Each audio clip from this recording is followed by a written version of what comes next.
Ya, bagaimana kabar kalian hari ini? Semoga kabar kalian di sana sehat seperti dulu di sini yang juga sehat. Semoga anak-anak tetap semangat untuk mengikuti pembelajaran jarak jauh.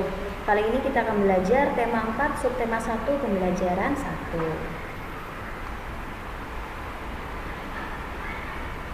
Nah, anak-anak, sekarang marilah kita amati gambar berikut ini. Di sini ada bapak yang sedang memanjat pohon. Apakah ada yang tahu nama pohonnya? Ya, benar sekali. Nama pohonnya adalah pohon lontar. Pohon lontar ini banyak di Gresik. Nah, pohon lontar ini menghasilkan legen, tuak, dan buah siwalan yang banyak kita jumpai di kota Gresik. Nah, bapak ini pekerjaannya adalah sebagai penyadap air nira.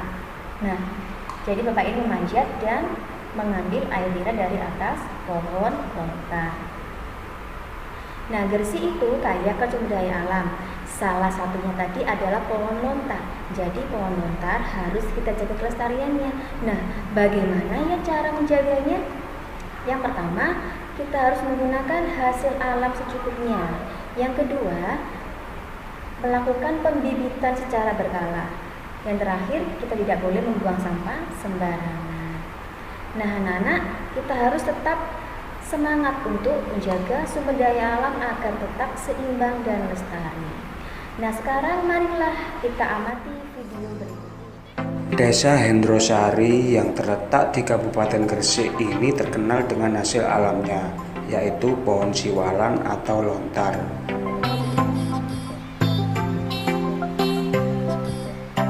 Tanaman ini tumbuh di persawahan dan ladang penduduk. Warga di sini memanfaatkan pohon ini untuk diambil buah dan air legen.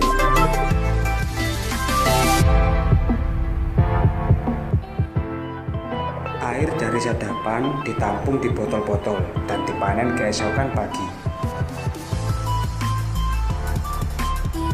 Air legen banyak manfaatnya, salah satunya untuk mengobati penyakit batu gigi. Bapak ini pekerjaannya sebagai penyadap air nira atau pemanjat dan pengambil air nira. Nah, sekarang pekerjaan apa saja yang terlibat dalam video tadi? Nah, setelah Bapak tadi mengumpulkan air nira, kemudian apa yang terjadi dengan air nira tadi? Air nira tadi dibawa ke pengepul air nira, dikumpulkan.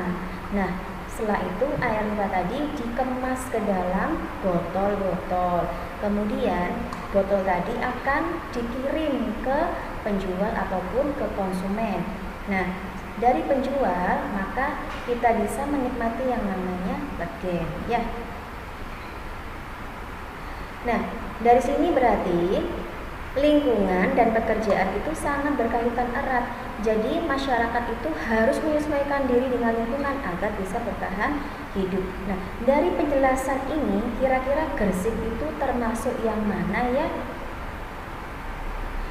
Ya, betul. Gresik itu termasuk daerah pesisir pantai, juga dataran rendah. Oleh karena itu, di Gresik banyak sekali nelayan, juga pedagang hasil perikanan dan petani padi maupun lontar tadi.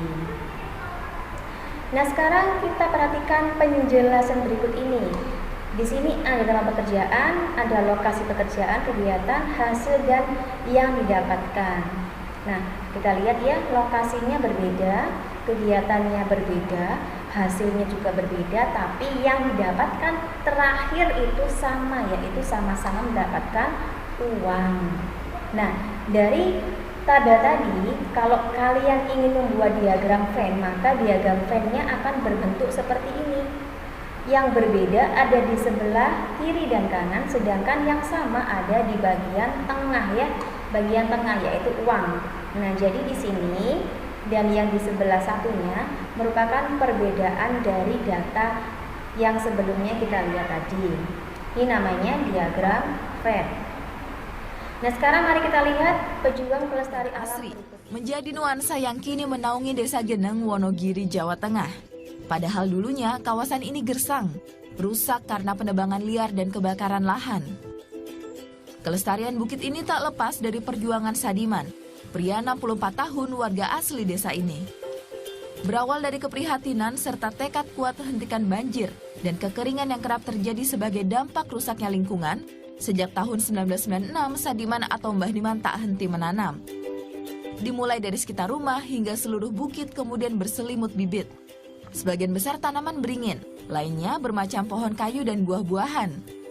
Hingga kini bibit sudah berubah menjadi pohon rindang. Mbah Diman masih terus menanam. Semua dilakukan sendiri, menyusuri hutan untuk rutin merawat dan menyiram setiap hari.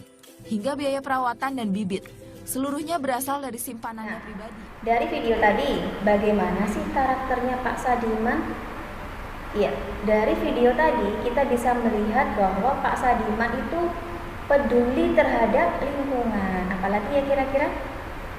Ya, benar sekali. Bapak Sadiman itu pejuang keras, kemudian pantang menyerah, juga suka berbagi ilmu kepada masyarakat sekitarnya. Nah, anak-anak, dari pembelajaran hari ini kita bisa menyimpulkan bahwa sumber daya alam yang ada di sekitar kita wajib kita pelihara dan kita jaga agar lingkungan alam tetap seimbang. Kemudian, tiap pekerjaan memiliki kegiatan, tempat, hasil, dan hasil akhir yang tidak sama. Semuanya pekerjaan memiliki ciri khas masing-masing.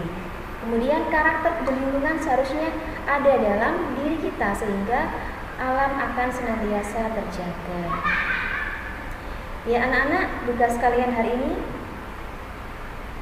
Bu Yun ucapkan terima kasih, semoga ilmu ini bermanfaat. Bu Yun akhiri, wassalamualaikum warahmatullahi wabarakatuh.